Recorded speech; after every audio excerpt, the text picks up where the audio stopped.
Well, good morning once again.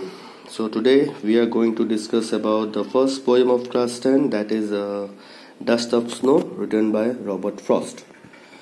So in this poem, let's start it. Dust of snow, the way a crow shook down on me the dust of snow from a hemlock tree.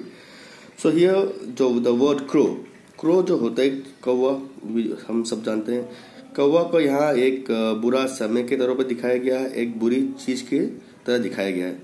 तो बोला गया है जिस तरीके से किसी तरह की हलचल की वजह से मेरे पर गिरा, क्या गिरा? डस्ट का मतलब यहाँ पर धूल मिट्टी बिल्कुल ही नहीं है। डस्ट का मतलब यहाँ पर होता है पार्टिकल्स, कुछ क्षण होते हैं, कुछ पार्टिकल्स ऑफ स्नो। तो बोला गया है जिस तरह से कौवा के कुछ हलचल के वजह से शुक मतलब गिरना, कुछ हलचल की वजह से मेरे पर गिरा, क्या गिरा? कुछ पार्टिकल्स गिरे। किसके पार्टिकल्स गिरे? स्नो मतलब बर्फ के कुछ पार्टिकल्स गिरे। From a hemlock tree. A hemlock क्या आता है? हेमलॉक एक तरह का जहरीला पेड़ होता है जिसमें सफेद सफेद फूल होते हैं। तो यहाँ पर देखेंगे हेमलॉक भी एक बुरा समय, बुरा वक्त की तरफ हमको पोएट दिखा रहे हैं। तो बोला गया एक बुरा समय है, जो पोएट है बहुत दुखी है, जा रहा है, और उस समय क्या होता है, एक हेमलॉक ट्री के ऊपर एक कौवा बैठा होता है और उसके किसी तरह की हलचल, by his some movement some parts of snow falls on him, किसी तरह के कुछ हलचल की वजह से कुछ बर्फ के कुछ पार्टिकल्स उसके ऊपर गिरते हैं। ये फर्स्ट पार्ट में आता है, फर्स्ट 4 लाइन में बोला गया है। मैं फिर रिपीट कर रहा हूँ। इसमें हो ये रहा है क्रो हमें एक बुरा वक्त की तरफ इशारा करता है। हेमलॉक ट्री भी हमको एक बुरे वक्त या बुरे समय की तरफ इशारा कर रहा है। हालांकि if you have read the poems earlier you will never get this type of birds और दिस टाइप ऑफ ट्रीज। इस तरह की चिड़िया और पेड़ के बारे में कभी बात नहीं करते। कभी हमेशा अच्छे से पेड़ों, अच्छे चिड़िया लाइक नाइटिंगेल्स, स्पैरोज के बारे में बात करते हैं। बट इसमें क्रो और हेमलॉक का मतलब सीधा सीधे बुरे वक्त की तरफ इशारा कर रहा है। तो बोला गया है जिस तरह से एक हेमलॉक ट्री के ऊपर से कौवे की कुछ हलचल से मेरे पर क्या गिरे, कुछ बर्फ के कुछ पार्टिकल्स गिरे। ओके, तो let's come to the next part. Has given my heart a change of mood. तो उससे क्या हुआ, उस जो बर्फ गिरी उससे क्या हुआ, मेरा जो दिल था जो कि बहुत ही दुखी था, मेरा मन चेंज हो गया। मेरा मन का जो मूड था जो कि बहुत पहले दुखी था वो चेंज हो गया, वो मूड ठीक हो गया है। And save some part of a day I have rued का मतलब पछतावा या दुखी या सॉरी होना।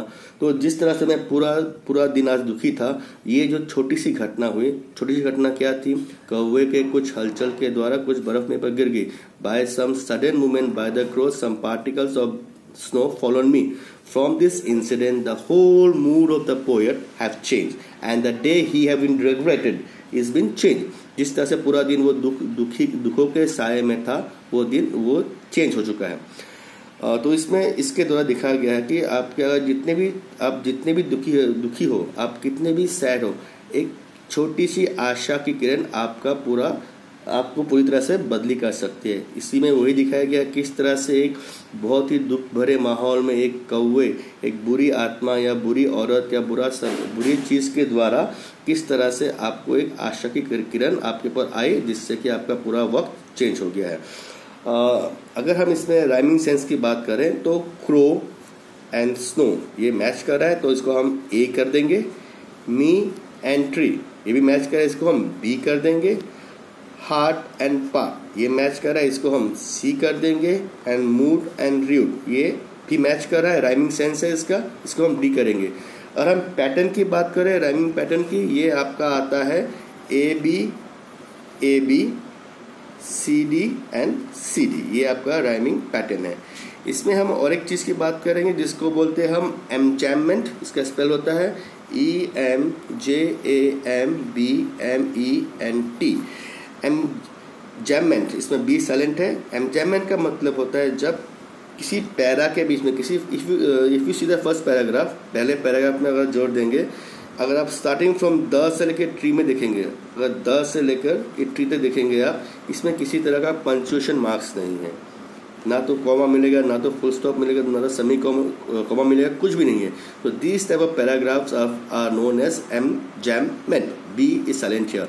सेम अगर आप if you go to next para here, you will also see here there is no punctuation mark. Again it's also a enchantment. Okay guys, अगर कुछ प्रॉब्लम है आप मुझे फ़ोन कर सकते हैं.